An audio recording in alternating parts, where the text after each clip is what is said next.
আজকে অত্যন্ত একটা মর্মন্তুদ ঘটনা ঘটেছে। অর্থাৎ হয়তো আজকে নয়, যে একটা শিশু গতকাল থেকেই নিখোঁজ ছিল, পাওয়া যাচ্ছিল না। 9 বছরের বাচ্চা মেয়ে মাত্র।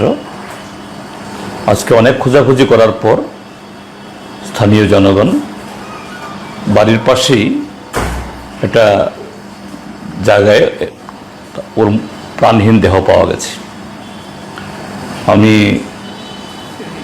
এই পরিবারের সদস্যদের প্রতি, এই সন্তানহারা মা বাবাদের প্রতি গভীর সমবেদনা জ্ঞাপন করছি, তাদের আত্মীয় স্বজনদের প্রতিও। কিন্তু যেটা আমাদের গভীর উদ্বেগের সাথে, যেটা আমাদের এই জাতীয় ঘটনাগুলো যেভাবে বাড়ছে, এটা যে বলার, কেন ত্রিপুরা রাজ্যের মধ্যে হঠাৎ করে এই জাতীয় ঘটনা বাড়ছে। অস্বাভাবিক মৃত্যু, শিশু অপহরণ, শিশুকে এইভাবে ফুসলিয়ে নিয়ে গিয়ে মেরে ফেলা।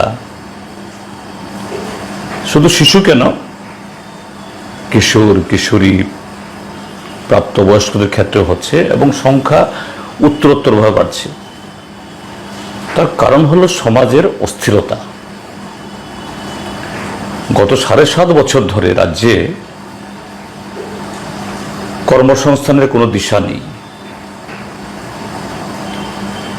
হ্যাঁ, সরকার সমস্ত যুবক যুবতীদেরকে সরকারি কাজ দিতে পারবে না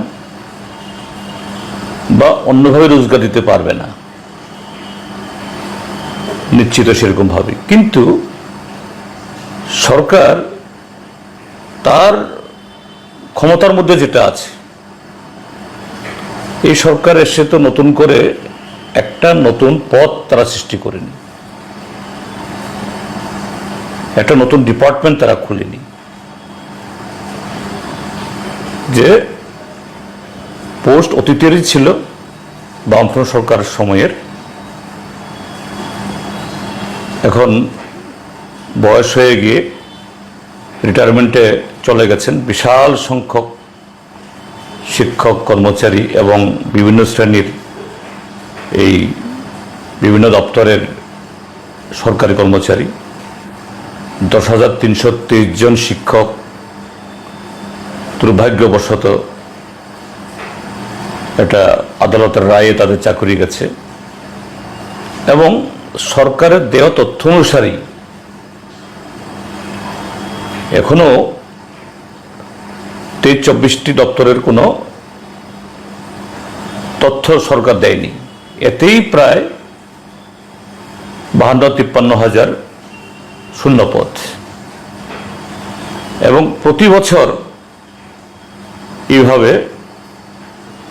6-7 হাজার কর্মচারী রিটায়ারমেন্টে যাচ্ছেন। একটা দপ্তরের অর্ধেকের বেশি ক্রুশিয়াল ডিপার্টমেন্ট, এগ্রিকালচারের মতো, তারপর এডুকেশন, ইভেন মেডিকেল অর্থাৎ স্বাস্থ্য, যেগুলো জরুরি, ওই ক্যাটাগরির কর্মচারী ছাড়া দপ্তরটা চলতেই পারে না। এগুলো ফিল আপ করার সরকারের কোনো উদ্যোগ নেই। শুধু বাগাড়ম্বর এবং মরুভূমিতে 2-4 ফোঁটা জল ছিটিয়ে ওরা বলছে মেলা, রোজগার মেলা করছে, চাকরির মেলা করছে। তারপর নতুন কোনো বিনিয়োগ নেই,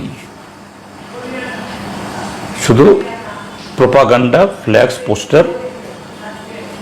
তো এই ঘটনাগুলো যে দীর্ঘমেয়াদীভাবে আমাদের সমাজ জীবনে, এবং বিশেষ করে এই শিক্ষিত অর্ধশিক্ষিত তরুণ তরুণীদের, তাদের জীবনে একটা অন্ধকার নেমে আসছে, একটা অনিশ্চয়তা। আর তা থেকেই নেশা, নেশা গ্রহণ করা এবং নেশার উপর ভিত্তি করে পাচার ইত্যাদি করার মধ্য দিয়ে রোজগার করার চেষ্টা। তার সাথে পাল্লা দিয়ে বাড়ছে সীমান্তে পাচার। ওপারে বাংলাদেশ, সেখানে তো প্রায় 20 কোটি জনসংখ্যা, সব কিছুতেই তাদের ঘাটতি। এখান থেকে শুধু যে ফ্যান্সি মূল্যবান বিভিন্ন পণ্য যায় না, এমনকি সাধারণ চিনি এবং অন্যান্য এই সবজি থেকে শুরু করে মাছ ছাড়া সব কিছুই যায়। বাধ্য হয়েই শিক্ষিত অর্ধশিক্ষিত যুবকরা এরকম একটা যে অন্যায় কাজে লিপ্ত হয়ে যাচ্ছে এবং এই যে জীবনের যে এই অনিশ্চয়তা তাদেরকে ঠেলে দিচ্ছে এই অস্থিরতা থেকে মদ, গাঁজা এগুলো পাচার এবং এগুলোর ব্যবহারেও। সেদিন সোশ্যাল মিডিয়াতে দেখছি একটা যুবতী মেয়ে, ওই যে জান্নামুন্না নাকি জানি বলে, একটা গুটি দিয়ে জুয়া খেলা, একটা মেয়ে এই জুয়া খেলার তিনি এই কোনো একটা জায়গাতে পাহাড়ি এলাকাতে সেখানে মেলা, এখানে গিয়ে জান্নামুন্ডা এই গুটি লাড়ছে। এটা কলঙ্ক, এই রাজ্যের জন্য গভীর উদ্বেগের একটা অমানিসা তেরে আসছে।